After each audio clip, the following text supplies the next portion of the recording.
Hi, I'm Alejandra, and this is Digital Reflective video number 1. Today I'm going to be talking about values, culture, and child rearing practices. So, I'm actually Peruvian. I was born and raised in Peru till the age of 6. I moved here with just my mom, my dad, and my sister when I was 6 years old, and we moved to Miami. In the beginning, it was very hard for me.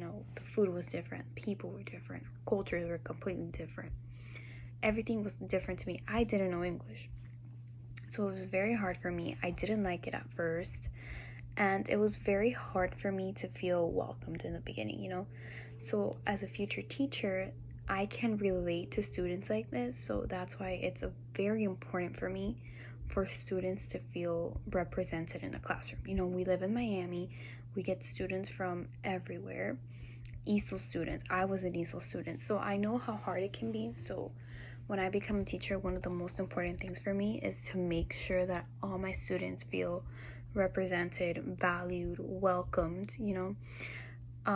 That's very important for me. Also, this past module we were talking about family barriers, and I actually experienced that too. When I moved here, my parents didn't know English. My parents had no idea how the school system worked, and we didn't have family here, so there was no one to really guide them. And the person who was mostly involved in my schooling was my mom. And sometimes, she didn't feel like the teacher ever really reached out.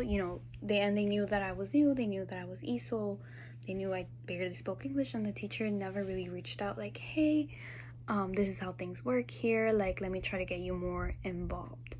So I feel like as a teacher, I know what that feels like. My mom had no idea what to do. I was little, I barely even knew what to do, so it was hard. So as a teacher, for me, I think it's really important to break these barriers with these families that don't speak the language, that come from a different country, that don't know how things work. For me, it's important to always reach out to them, try to explain to them how it works. It will make the student success at school 10 times better. And I feel like this is even more important for kids with special needs. They need the extra help. So imagine a student from a different country with special needs, and the parents can't communicate, they're not able to help their child more.